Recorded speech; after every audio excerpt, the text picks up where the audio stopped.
U svom životu ljudi svakodnevno donose odluke. Male ili velike odluke. Barem ljudi tako misle. Ali svaka odluka povlači za sobom i odgovornost koju mnogi ne osjećaju. I tu naprave grešku. No, nasuprot uvriježenom mišljenju da postoje male i velike greške, treba znati da male greške ne postoje. Ovog lijepog ljetnog dana nekoliko ljudi, svako za sebe ponaosob, donijet će odluke za koje će vjerovati da su male i nevažne za druge ljude, samo za njih.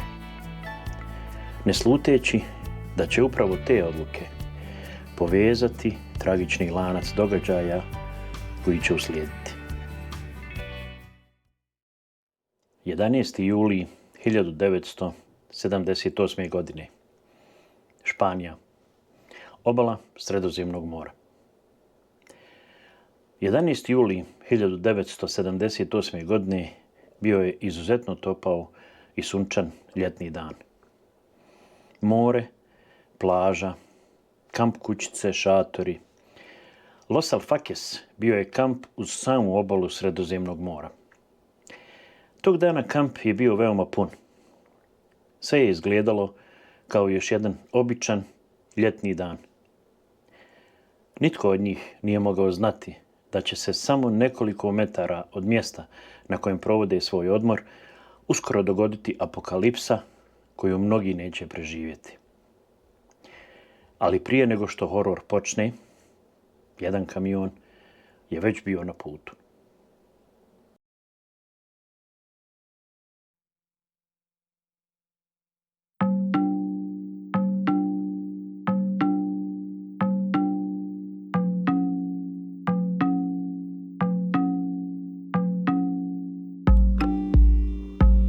Oko 10 sati i 15 minuta u postrojenju N-Petrola počinje priprema cisterne za put. Teret je propilen, vrlo zapaljiv ukapljeni plin koji se pod pritiskom transportira u tečnom stanju. Cisterna se puni. U 12 sati i 5 minuta utovar je završen.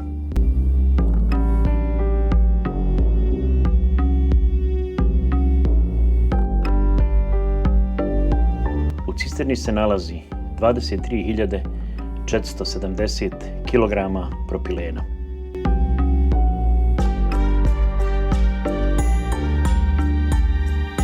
Nakon utovara, kamion napušta rafineriju i kreće prema svom odredištu.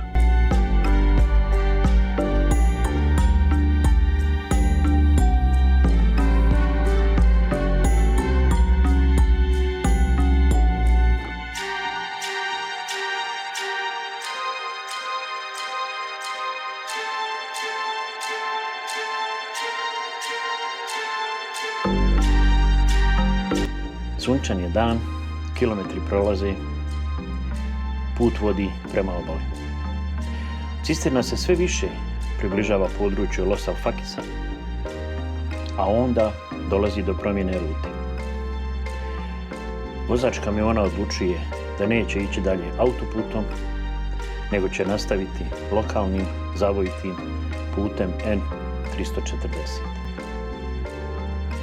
Nakon 102 km, cisterna se približava Los Alfaquesu. Ni gosti kampa, niti vozač još uvijek ne znaju da su im sudbine nepovratno povezane. Cisterna se zaustavlja neposredno uz kamp. Zašto? To nikada nećemo moći sa sigurnošću znati. Moguće je da je problem nastao zbog puknute gume. Moguće je da je došlo do udara u zid, a moguće je da je vozač primijetio početak problema, odnosno curenja ukapljenog propilena.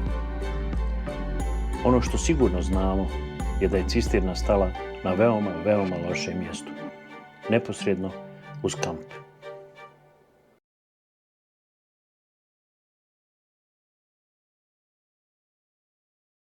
U momentu zaustavljanja cisterne Na vozačevom satu, koji je poslije svega pronađen, vrijeme je zaustavljeno na 14 sati i 36 minuta. Vrijeme ručka.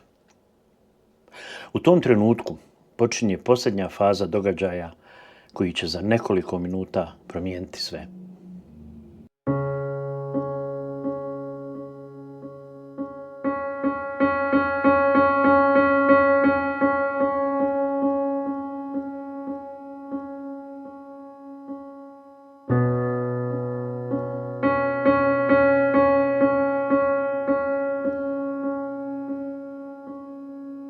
Iz cisterne na napuknuću počinje izlaziti propilen. Nastaje bijeli oblak koji se počinje širiti prostorom između cisterne i kampa. Oblak se širi nekoliko minuta i postaje sve veći i veći. A ljudi u kampu još uvijek ne shvataju koliko je situacija opasna. Čak pojedini gosti iz radoznalosti prilaze bijelom oblaku, ne znajući da time potpisuju svoju smrtnu presudu. Minuti prolaze, plin se širi, a onda počinje horor. Bijeli oblak pronalazi izvor vatre i dolazi do trenutnog paljenja i eksplozije.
U samo nekoliko sekundi mjesto na kojem su ljudi provodili odmor pretvara se u pakao. Vatra zahvata prostor kampa, ljudi pokušavaju pobjeći. Neki spas traže na cesti, drugi pokušavaju doći do mora. Ali u hororu koji se dešava, temperatura i požar stvaraju uslove u kojima ni more više nije sigurno utočište.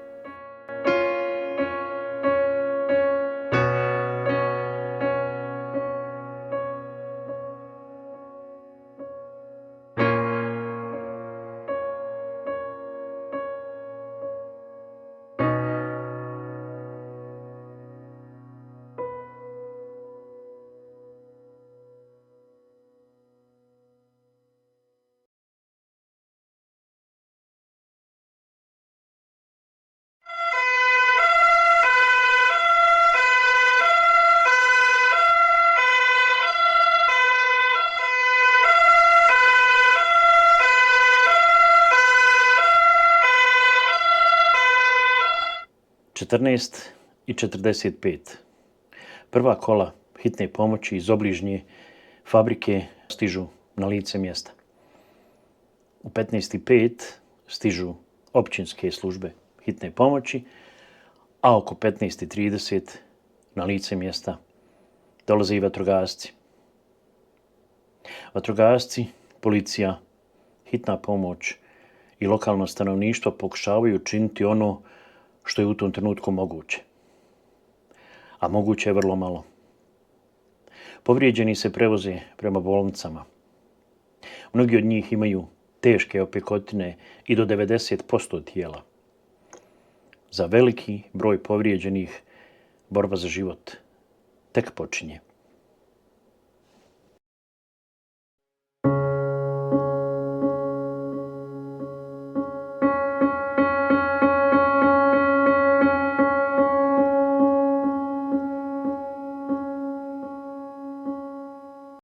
konačni bilans horora bio je 215 mrtvih. A većina od njih su bili ljudi koji su tog dana samo željeli provesti običan ljetni dan sa porodicom i prijateljima.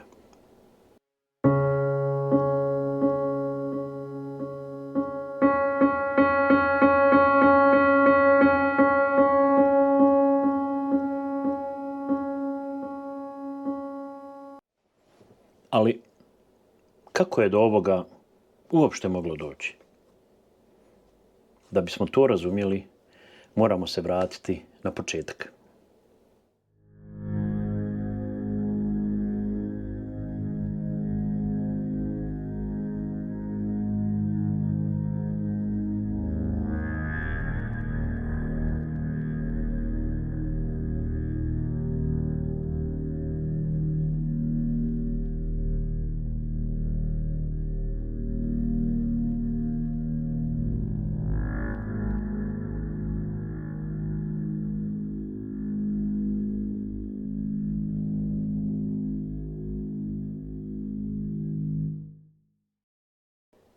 Kada se vratimo na početak putovanja, pojavljuje se prvi veliki problem. Cisterna je prevozila 23.470 kg propilena, a bila je registrovana na 19.350 kg, što znači da je nosila 4.120 kg više od dozvoljene količine. Više od 4 tone razlike u teretu. I upravo ovdje počinje drugi dio ove priče. Kod transporta ukapljenih plinova količina tereta nije samo pitanje težine. Važan je i slobodni prostor koji ostaje u spremniku, jer se tekućina širi kad se zagrijava, naročito na toplom i sunčanom ljetnom danu. Zato cisterna jednostavno ne smije biti napunjena do vrha. Jer što je manje slobodnog prostora u cisternoj, veći problem može nastati kad temperatura poraste. Postavlja se jedno mnogo važnije pitanje. Kako je čitav sistem mogao dozvoliti da takva cisterna uopšte krene na put? A otkrivamo i mnoga druga pitanja. Očigledno je postojao problem u sistemu kontrole punjenja ili je plan bio da se pretovarom uštedi na troškovima prijevoza. No u oba slučaja posljedica je bila ista. Na put je krenula cisterna sa znatno većom količinom tereta nego što je trebala i smjela prevoziti.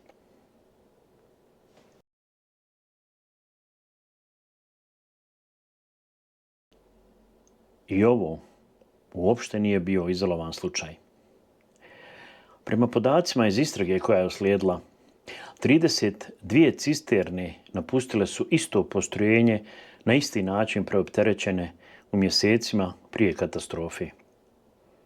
Možda je problem počeo mnogo ranije. No tu se pojavljuje još jedan element. Cisterna nije imala sigurnosne ventile za rasterećenje pritiska. No ovdje postoji veoma važna stvar koju moramo naglasiti. Prema tadašnjim propisima, takvi ventili za ovu vrstu spremnika više nisu bili obavezni. Zato ovaj podatak ne možemo nazvati kršenjem propisa. Ali u katastrofi ovakvih razmjera ovo pitanje postaje jedno od važnih pitanja sigurnosti. Istraga je otvorila i pitanje same cisterne, samog njenog stanja. Na ostacima spremnika pronađeni su tragovi korozije i oštećenja materijala. Pojavili su se i podaci o ranijem teretu i mogućem uticaju na stanje spremnika. Naime, prethodni utovari nepravilno komprimiranog bezvodnog amonijaka su prouzrokovali mnogobrojna korozijska oštećenja prikolice.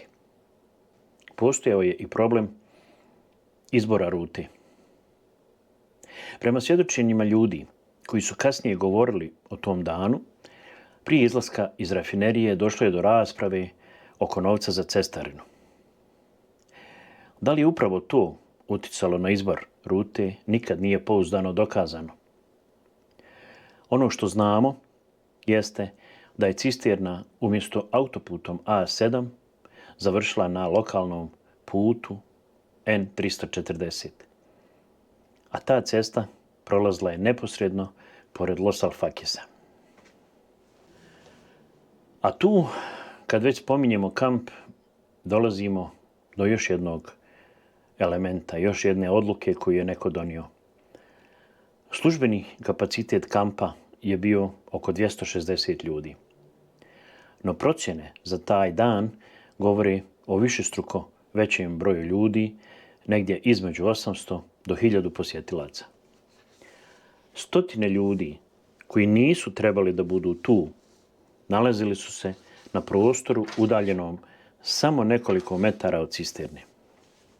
Jer je neko u kampu donio odluku da primi 4 puta više ljudi nego što je kapacitet kampa.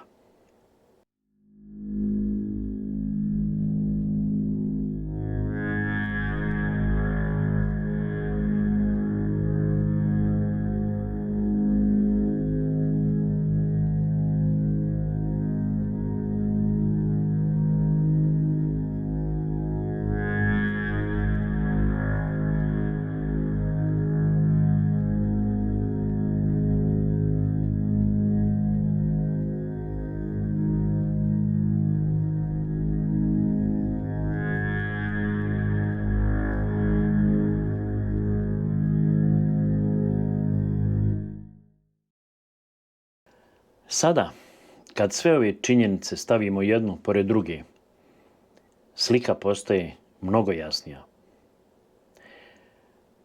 Preopterećenje cisterne, nedostatak sigurnosnog prostora za širenje propilena, problemi u sistemu kontrole ili namjerno propuštanje preopterećenih vozila, uvid u prethodno stanje cisterne, izbor rute kretanja, položaj kampa neposredno uz cestu i stotine ljudi na tom malom prostoru koji nisu tu trebali da budu. Nijedan od ovih elemenata sam po sebi ne objašnjava katastrofu niti je proizvodi. Ali svi ovi elementi zajedno čine lanac horora i tragedije koja je taj dan zadesila ove ljude.